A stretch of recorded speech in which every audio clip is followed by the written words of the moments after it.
ঘুম থেকে ওঠার পরে সকাল সকাল সবার মুখে একটা কথাই ছিল ওই দিন, তাড়াতাড়ি রেডি হয়ে যাও, তা না হলে দেরি হয়ে যাবে। ওই দিন ছিল আমার কাজিনের এঙ্গেজমেন্টের প্রোগ্রাম, আর এঙ্গেজমেন্টের প্রোগ্রামটা যেহেতু দুপুরে ছিল সেজন্য আর কি তাড়াহুড়াটা বেশি করতেছিল সবাই। ঘুম থেকে ওঠার পরেই সবার একটাই চিন্তা ছিল তাড়াতাড়ি রেডি হইতে হবে আর সেই প্রোগ্রামে তাড়াতাড়ি করে পৌঁছাইতে হবে। আরে মাথা মোটা, বুদ্ধিটা আটু থেকে মাথায় উঠা, 3 চাক্কার ওটা দেখলেই বেশি প্রতিবন্ধী দিব আমার ফার্স্ট। তাই না? তোমার এমনি আগে রাস্তা ছেড়ে দিব তো। ওই আগে এটা আমরা রাস্তা আগে ছেড়ে দিব, এটা একটা ঠিক আছে।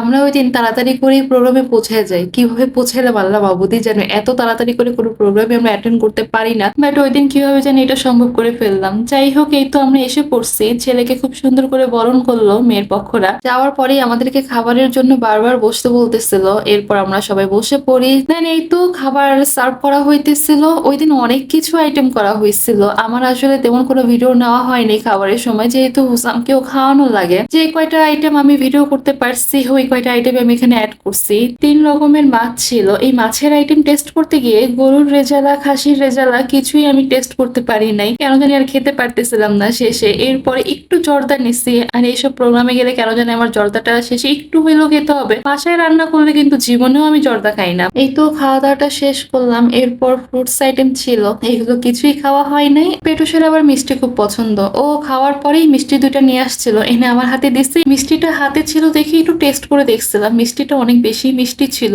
তার কিছুক্ষণ পরে ছেলে মেয়েকে একসাথে টেবিলে নিয়ে যায় খাওয়ার জন্য। ছেলের জন্য সাগরানা ডালা খুব সুন্দর করে সাজানো হয়েছিল, দেখতে ভালোই লাগতেছিল। সবার খাওয়া দাওয়াটা শেষ হবার পরে রিং পরানোর যে প্রোগ্রামটা এটা কমপ্লিট হইল।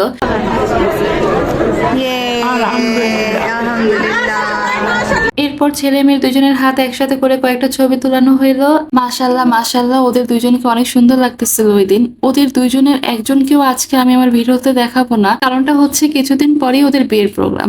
একেবারে বিয়ের প্রোগ্রামে ওদেরকে দেখাবো, এখন আর দেখাবো না। এখানে দেখলাম আমার 2 বোনের হাজবেন্ড বসে আছে, ওরা দুজন দুজনকে নিয়ে। আলহামদুলিল্লাহ বেস্ট, বউ ছাড়া আমরা বেস্ট।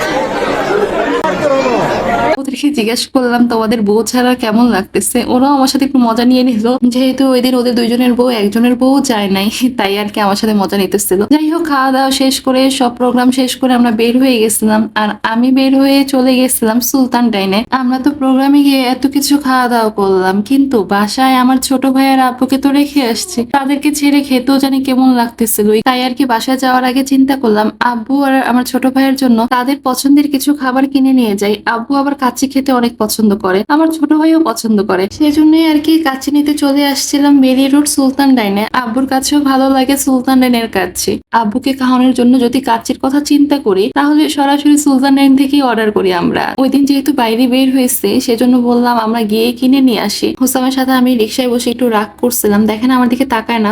রাগ করছো? মামির সাথে রাগ করছো বাবা?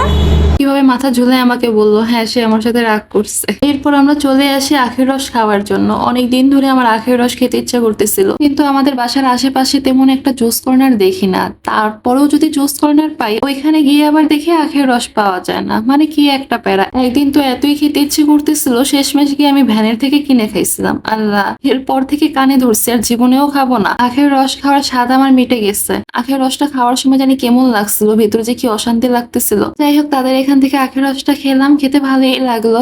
এরপর বাসায় চলে আসলাম। বাসায় আসার পর শুনি আমার বোনের হাজবেন্ডের বার্থডে। বোন তার হাজবেন্ডের জন্য কেক আনায়, রাত 12টার পরে কেক কাটবে। আর এইদিকে আমরা সব কাজিন একসাথে আড্ডা দিতেছিলাম। হঠাৎ করে আমাদের এক কাজিন আমাদেরকে ইশারা দিল 12টা বাজার আর 2 মিনিট বাকি আছে বের হয়ে যাওয়ার জন্য। আমরা রুমের মধ্যে সব একসাথে বসেছিলাম, হঠাৎ করে যেহেতু বের হয়ে যাই, স্মরণ এটা বুঝে ফেলে।